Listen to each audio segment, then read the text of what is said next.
दर्शकवृन्द नमस्कार। प्रस्तुत छ सैनिक गतिविधि।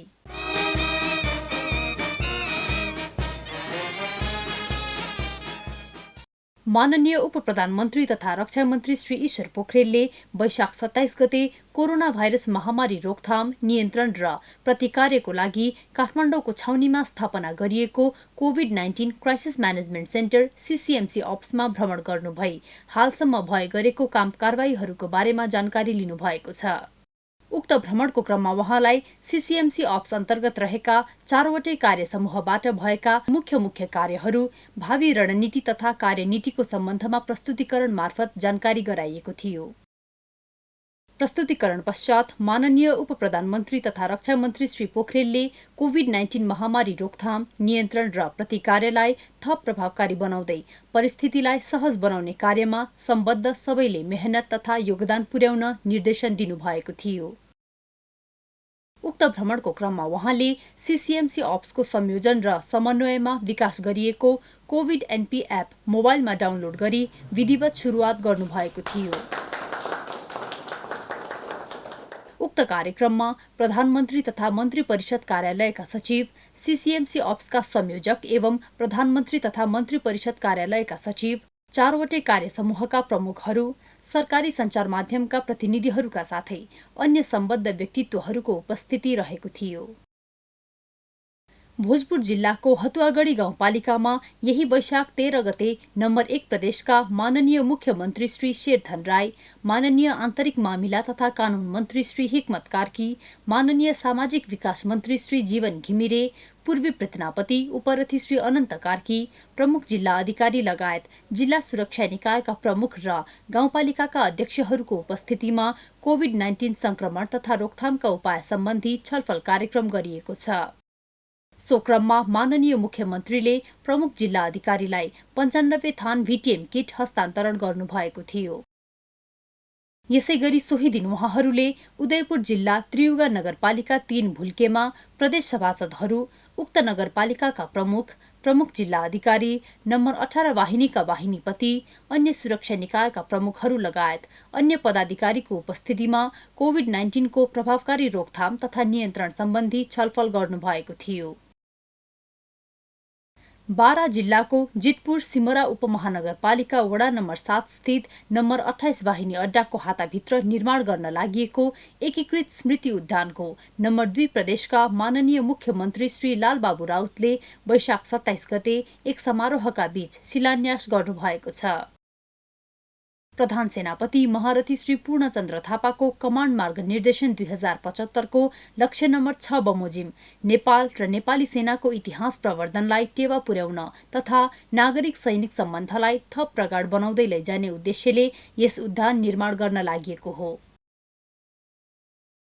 प्रधान सेनापति महारथी श्री पूर्णचन्द्र थापाले रथी दर्जामा पदोन्नति हुनुभएका उपरथी श्री प्रभुराम शर्मालाई वैशाख 21 गते दर्जानी चिन्ह प्रदान गर्नुभएको छ। रथी श्री प्रभुराम शर्माले यससँगै बलाध्यक्षको कार्यभार सम्हाल्नु भएको छ। 2020 साल पौष 21 गते नागार्जुन नगरपालिका वडा नम्बर 4 सीतापाइलामा जन्मनुभएका रथी श्री शर्मा 2039 साल पौष 2 गते नेपाली सेनाको अधिकृत क्याडेटमा भर्ना हुनुभएको थियो। उहाँले श्री भैरव गुल्म, श्री पुरानो गोरखगढ, नम्बर 3 वाहिनी तथा नम्बर 6 वाहिनी कमाण्ड गर्नुभएको थियो।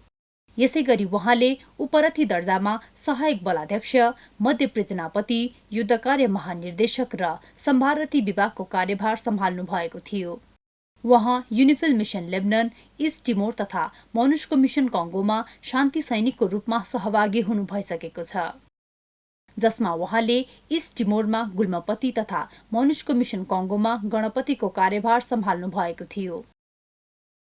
इतिहासमा स्नातकोत्तर तह तथा एमफिल गरिसक्नुभएका बलाध्यक्ष रथी श्री शर्मा सुप्रबल जनसेवा श्री तेस्रोद्वारा विभूषित हुनुहुन्छ।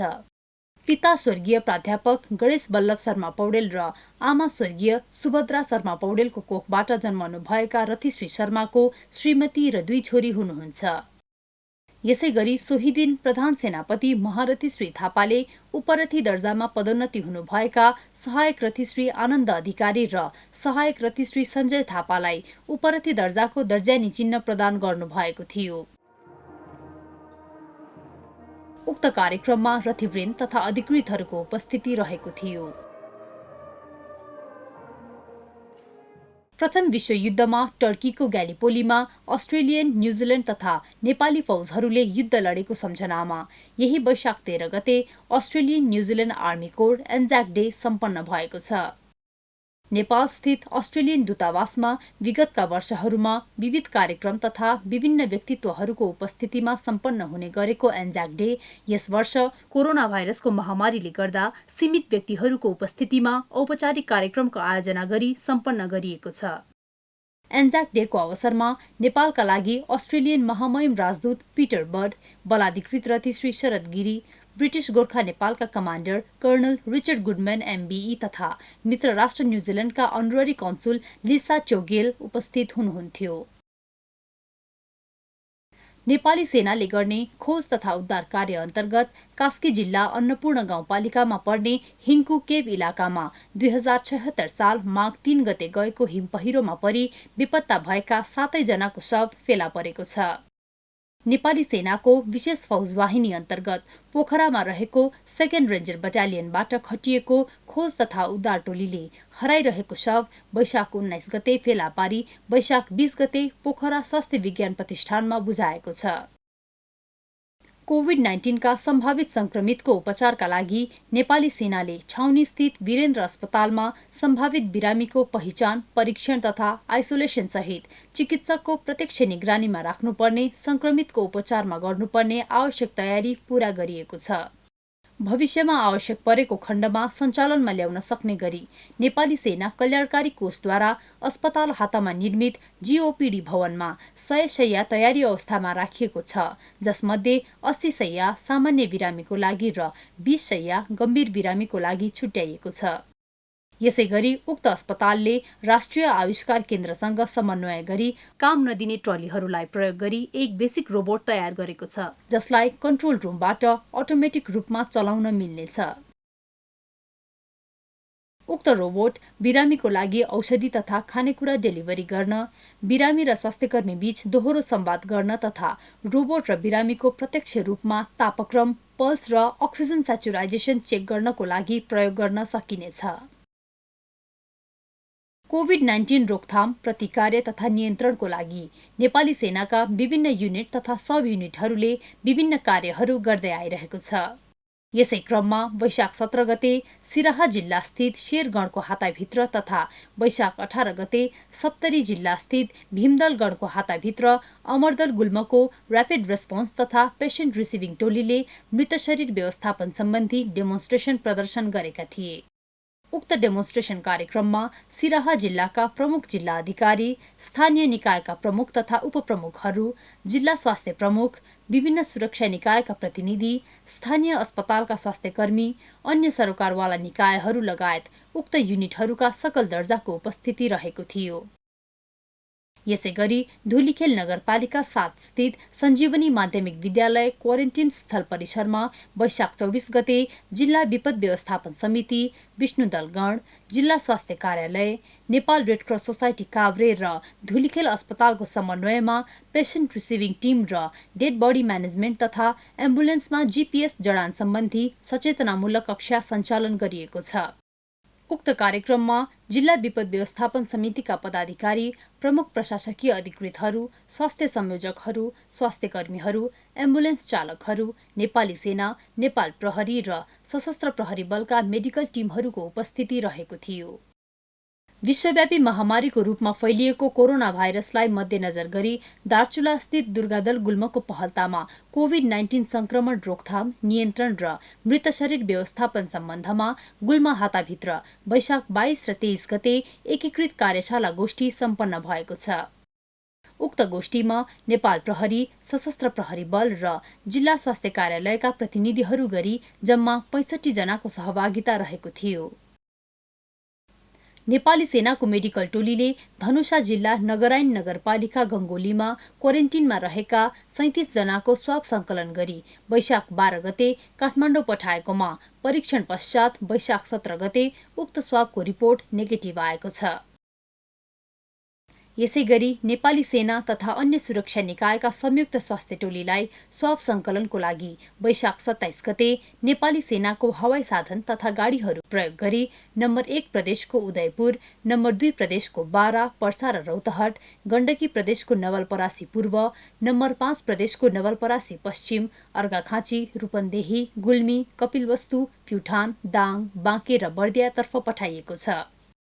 केन्द्र, प्रदेश र जिल्लास्थित सीसीएमसीहरूको समन्वयमा उक्त जिल्लाहरूमा संक्रमणको जोखिमलाई मध्यनजर गरी वैशाख 28 गतेसम्ममा 5300 जनाको स्वाब संकलन गरी परीक्षणका लागि ल्याइएको थियो।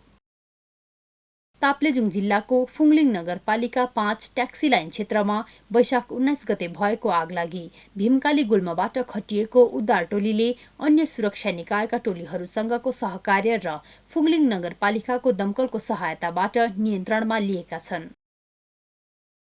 यसैगरी पोखरा महानगरपालिका 9 नागढुङ्गा स्थित विशेष फर्निचर उद्योगमा वैशाख 20 गते भएको आगलागी भगवती दलगण तथा सेकेन्ड रेन्जर बटालियनबाट खटिएको टोलीले अन्य सुरक्षा फौजहरू लगायत स्थानीय बासिन्दाहरूको सहकार्यमा नियन्त्रणमा लिन सहयोग गरेको छ।